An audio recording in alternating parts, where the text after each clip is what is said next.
noite a todos. Boa noite.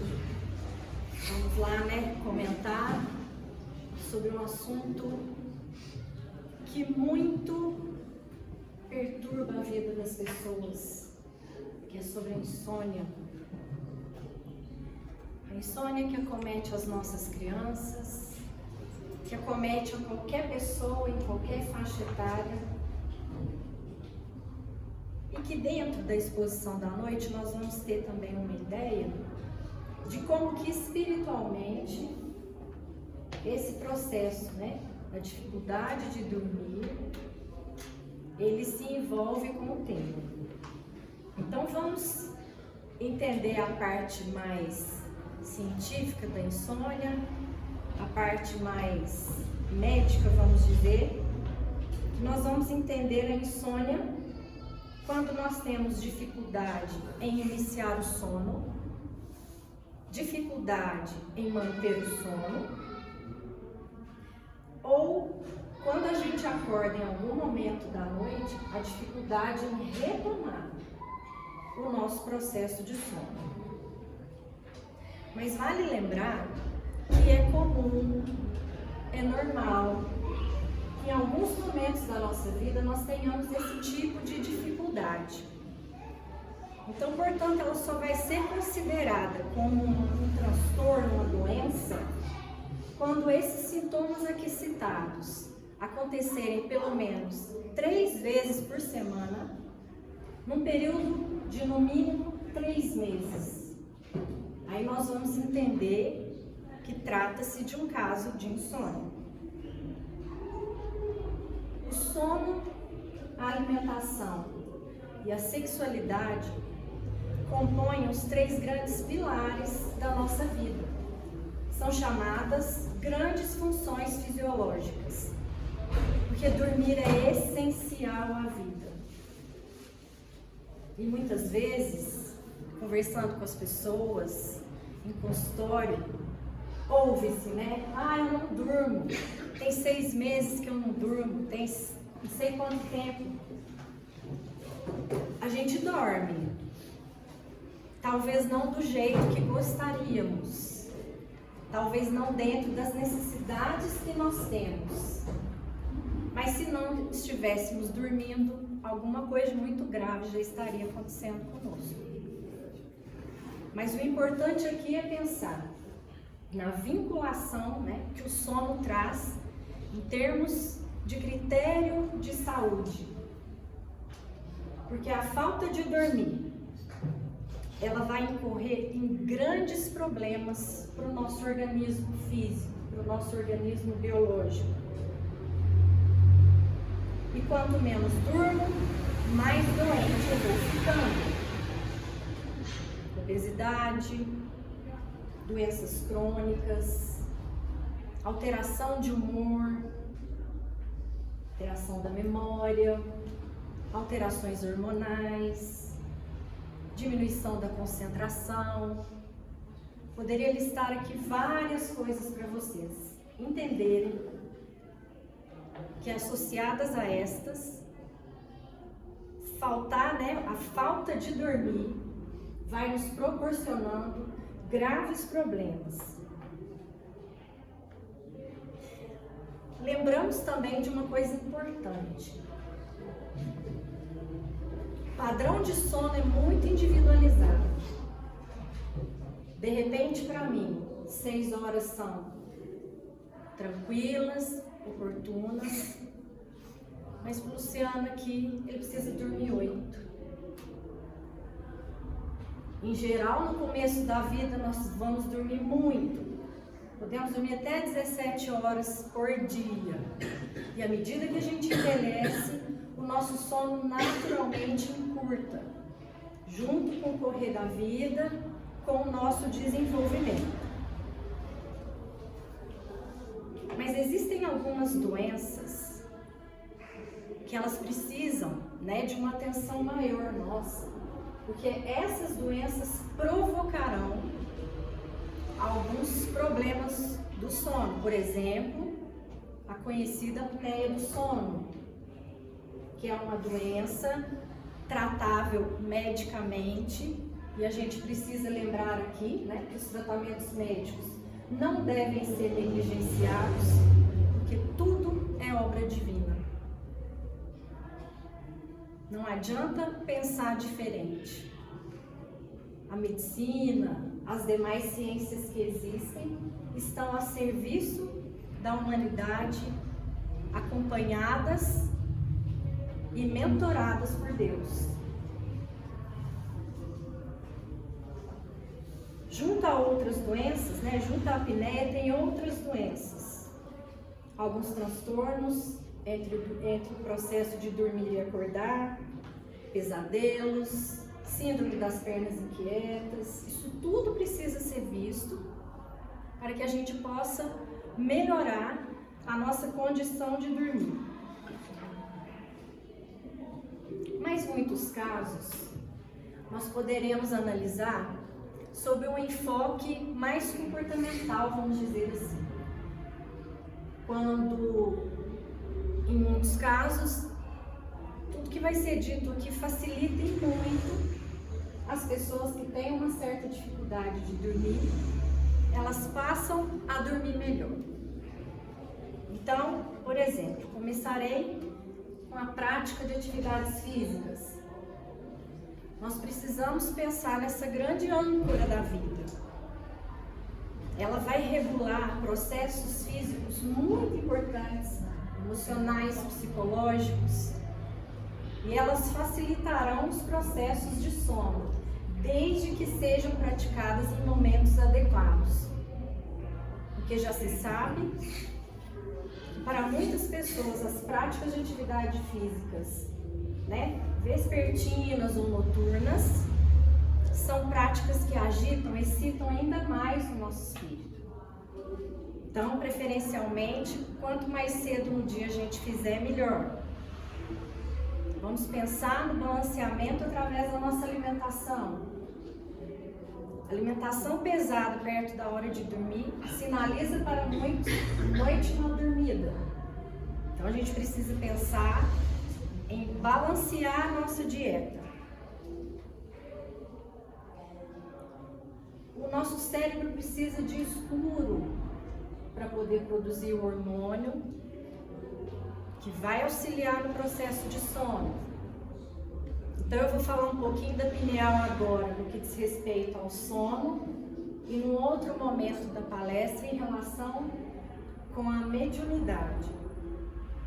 Então, quanto mais escurinho o nosso quarto tiver, melhor. A iluminação não permite que essa glândula tão importante que nós temos, ela se regule para que nós possamos aos poucos ir adormecendo. Do mesmo jeito que muitos de nós aqui que têm filhos, criamos rotinas para as crianças dormirem, nós vamos pensar comportamentalmente que nós também precisamos de rotina. Então já no começo da noite, a gente deve preparar o ambiente que a gente vai dormir horas depois, já começar a se adaptar. Igual a gente faz com criança, diminuindo os ruídos da casa, a iluminação da casa, os barulhos, né? Algo que tem roubado de nós muito tempo, vocês bem sabem, o excesso de tecnologias, de aparelhos eletrônicos, aquela luz azul que instiga seu cérebro a ficar acordado. Isso tudo vai prejudicando, né, o nosso processo de adormecer. Evitar as bebidas alcoólicas, e para os apreciadores do cafezinho, também diminuir o uso dele. A gente deveria fazê-lo com no mínimo 6 horas até o momento que a gente vai pensar em dormir. Depois disso, já torna-se um pouco perigoso, porque é uma substância que ela demora para ser eliminada pelo nosso organismo. Tem receitinha de vó também, que muitos de nós conhecem, mas tem aplicações científicas. Tomar um banho quente, Depois do banho quente, tomar um chazinho, um leite mais morninho. E a aplicação disso é para resfriar o nosso corpo. Quanto mais baixa a nossa temperatura corporal, mais é favorecido o processo de sono. Por isso que a gente se beneficia quando, mais ou menos uma hora e meia antes de dormir, a gente já toma aquele banhozinho para ir relaxando. Diminuir a temperatura do quarto também. Então vamos pensando nas questões comportamentais aí, né? Quem consegue produzir um ambiente mais frio também vai ter favorecido o seu sono. O lugar que a gente dorme, nossa cama, a gente tem que ter rotina até para isso. Existem pessoas que adormecem no sofá com a televisão, dá umas 3 da manhã, levanta, vai para a cama. Quanto mais rotineiro para o cérebro, melhor para nós. Quanto menos ele tiver que pensar, melhor para nós. Lembrando que cama só serve para dormir. Quando a gente faz da cama o nosso escritório, a nossa escrivaninha, o nosso lugar de discutir a relação, a cama vai perdendo o benefício, né, e o objetivo principal que ela tem, que é descanso. Então, se você quiser discutir, você levanta e discute em outro lugar. Para ler algo que te agite mais, não faça isso na cama. Então, tem coisas que a gente vai, né, percebendo que vão sendo eficientes no nosso processo de dormir. E talvez, voltando para a questão dos eletrônicos, para a gente tomar muito cuidado com os celulares na hora de dormir, para evitar aquele tipo de radiação, aquele tipo de frequência, as luzes que se acendem e a facilidade que é esticar a mão, colocar à nossa frente e nos manter acordados de novo. Eu tenho praticado uma coisa difícil, eu tenho tirado o celular do quarto. Que celular hoje é tudo, né? Despertador, é seu banco, é seu livro. O celular faz tudo. Mas eu tiro ele do quarto para que realmente eu mostre para o meu cérebro que agora é hora de dormir, né, Ju? Meu cunhado fala isso, gente. Ele tá tentando me ajudar, mas eu não consigo. Ele fala assim para ele mesmo: é hora de dormir. Fecha o olho e dorme. Não é tão fácil quanto parece, mas é preciso persistir naquilo que é fundamental à nossa vida. Quem conseguir, né, já tenha se exposto a isso e conseguir fazer antes de dormir pequenas meditações para liberar seus pensamentos, focar num único objetivo, para ir mostrando para o seu cérebro e para você mesmo que está na hora do momento importante, que eu já entro na segunda parte da palestra, que é preparar o espírito para a nossa segunda jornada. Porque vale lembrar que espírito não dorme. Quem dorme é o aparato físico. O corpo fica ali estendido sobre a cama para repor as energias, né, para células e órgãos trabalharem para que a gente no dia seguinte esteja apto a realizar as atividades que nos propomos. Mas o nosso espírito trabalha, estuda, frequenta lugares, recebe a visita de familiares queridos, desencarnados. função do adormecer para o espírito é essencial.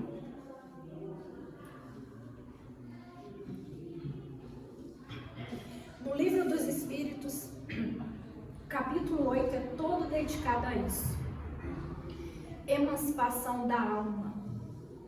A partir da questão 400, nós temos ali sonos, sonhos. E para que isso aconteça e o nosso espírito ele possa realizar aquilo que não no estado de vigília, mas no estado adormecido aconteça, nós precisamos dormir para que o corpo se desligue e essas atividades aconteçam. E uma das coisas que podem responder espiritualmente por essa dificuldade de mantermos o nosso corpo dormindo para que ele execute essas tarefas é a presença das companhias espirituais que temos. E aí vem a nossa pergunta: quais companhias espirituais nós estamos tendo ao nosso lado? Como é que tem sido dirigido o nosso pensamento ao longo dos dias? Assim, né? Nós devemos pensar, nós somos aquilo que pensamos. Se eu estou com dificuldade de dormir, eu posso, ao longo do dia, alimentar os meus pensamentos com ansiedades, com aflições, com angústias, com rancores, com uma fofoquinha eterna aqui dentro, com pensamentos desviantes daquilo que seria edificante para nós, em sexo demasiado, com inveja, absorvido pelos problemas de trabalho, familiares. E como que eu vou conseguir, na hora de dormir, me libertar desses pensamentos que, com frequência, com amplitudes, eles vão trazer para perto de mim companhias que vão me prejudicar e vão me atrapalhar. E não pense que necessariamente isso é obra dos nossos inimigos, não. Tem vários espíritos que ainda estão numa condição de imperfeição, que eles fazem isso pelo simples fato de atrapalhar. Que eles estão produzindo algo bom, eles vão atrapalhar. Então a gerência, né, do nosso dia começa com esse intensivo exercício de monitorar o nosso pensamento. E esse é um trabalho bastante difícil. Quem aqui nunca foi absorvido por algo, né, que precisava fazer, difícil, e que aquilo não tomou seu pensamento por dias, por semanas? Seja uma entrevista de emprego, seja uma apresentação, seja a conclusão de um processo acadêmico. Qualquer coisa que nos assalte o pensamento e que nos faz ficar ali naquela ruminação mental. Com coisas boas isso acontece? Sim. Mas em maior proporção, o que nos domina são os pensamentos que eles nos angustiam.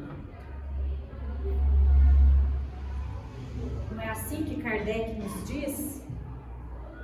Que de ordinário os espíritos nos dirigem? Mais do que imaginamos, nós somos acompanhados por espíritos que estão ali provocando algo em nós, mas vale lembrar, com a nossa permissão. Nenhum espírito vai permanecer sem a nossa permissão. E essa permissão é a nossa invigilância. Quando nos deixamos nos arrastar por determinadas situações e elas nos colocam reféns de nós mesmos.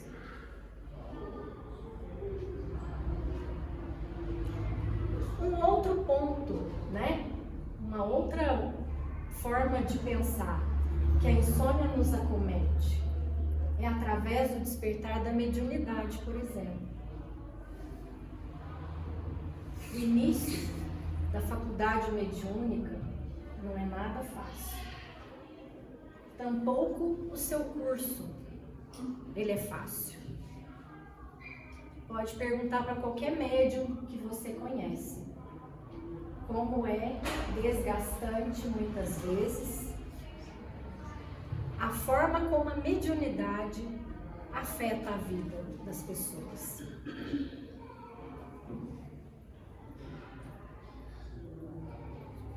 E se a mediunidade eclodir? O que a gente faz? Né?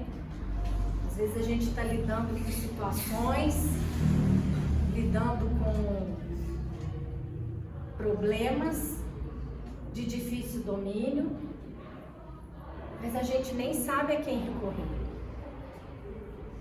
E aí eu vou voltar lá na glândulazinha pineal que eu tinha falado para vocês, né? É a ação dela que permite a mediunidade eclodir. Ao mesmo tempo que essa glândula prepara o nosso corpo para estar desperto ou dormindo, ela, como diz Alexandre aqui no livro Missionários da Luz, ela é a glândula da vida espiritual. E para quem quiser conhecer mais sobre ela, a epífise ou glândula pineal, capítulo 2. Vocês vão ver como que é interessante. E aí essa glândula começa, né, a mostrar-se novamente ativa. E naturalmente mediunidade vai mexer com o quê? Com os pensamentos. Aí nós vamos ler aqui no livro do Leon Denis, O Problema do Ser, do Destino e da Dor, no capítulo da dor, já no finalzinho do livro, nós vamos ver disciplina do pensamento e reforma do caráter. Então, qual que é um jeito que eu começo por mim mesmo a me ajudar quando, por exemplo, a minha mediunidade eclode? Eu vou ler para vocês aqui na íntegra. Se meditarmos sobre assuntos elevados, sobre sabedoria, dever, sacrifício, nosso ser se impregna pouco a pouco das qualidades do nosso pensamento. Eis porque a prece improvisada, ardente, o impulso da alma para as potências infinitas, tem tanta virtude. Nesse diálogo solene do ser com a sua causa, uma ligação com o alto nos invade e novos sentimentos surgem. Buscar pensamentos mais elevados, a prece, as boas ações, um pensamento, vamos dizer, em comunhão com Deus, a compreensão, a consciência da vida aumentam e sentimos melhor do que se pode exprimir a nobreza e a grandeza até da mais humilde das existências. Aí ele frisa aqui, né? A prece, a comunhão pelo pensamento com o universo espiritual e divino, é o esforço da alma para a beleza e a verdade eternas. É a entrada por um instante nas esferas da vida real e superior. uma vida que não tem limites. Então, não está tão longe de nós assim o controle que podemos começar a ter na eclosão da mediunidade. Mas o contrário também é verdadeiro. Se o nosso pensamento é inspirado por maus desejos, pela paixão, pela inveja, pelo ódio, as imagens que cria sucedem-se, acumulam-se em nosso corpo fluídico e o tornam tenebroso. Assim podemos à vontade fazer em nós a luz ou a sombra, que é verdadeiramente o que somos. Como seres imperfeitos, ainda vibramos em momentos mais elevados.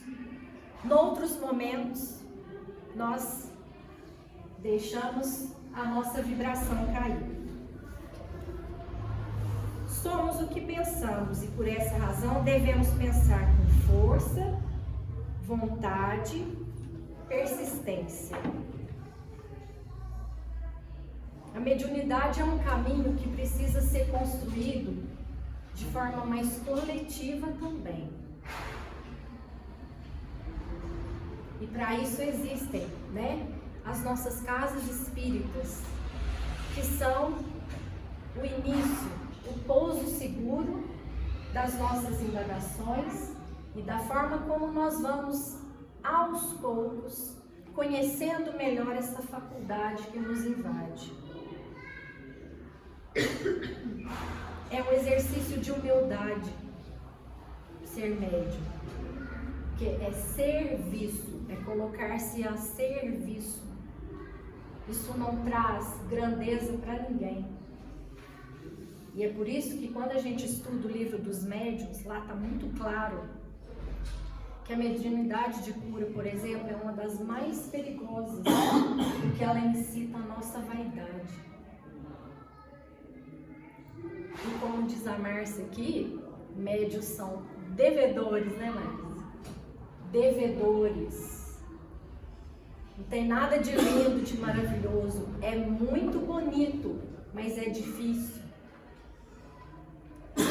Mais difícil ainda é levar a mediunidade como Jesus, para trabalhar para Ele, para não pensar em mérito próprio. E por isso as casas espíritas estão, em sua grande maioria, amparadas para ajudar os iniciantes a trabalharem essas faculdades, a interagirem, com essa faculdade de forma mais paciente,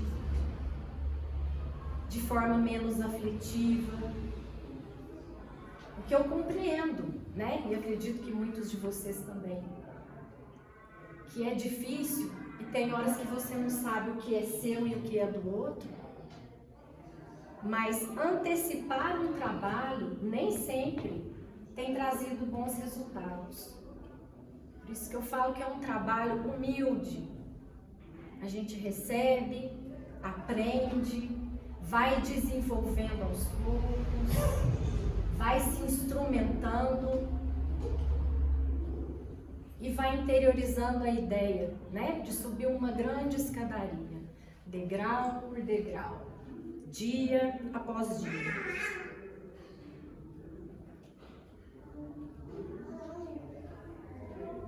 Então a gente, para reforçar, se as condutas, por exemplo,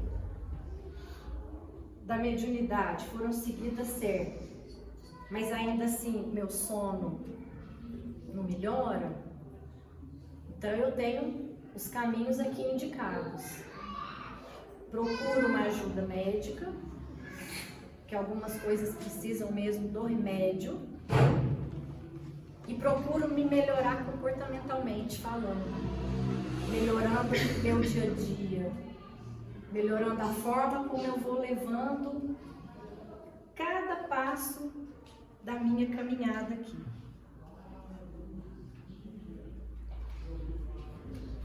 Pensar nos desapegos. Para ter uma vida de mais qualidade, a gente precisa abrir mão de alguns vícios, né? Vícios materiais e os vícios de pensamento também. Então fica aí a mensagem para todos nós, de sermos mais vigilantes que orantes, que à medida que a gente vai desenvolvendo, a gente vai entendendo que vigiar o pensamento talvez seja até mais importante do que delegar somente a Deus, a Jesus, né? O fato de nos melhorarmos. Ele confia muito em nós para isso. Ele nos capacita para isso. Por isso ele permite que nós sejamos vigilantes. Um pouquinho mais, um pouquinho melhor a cada dia. Que Jesus esteja com cada um de nós aqui, hoje, agora e sempre.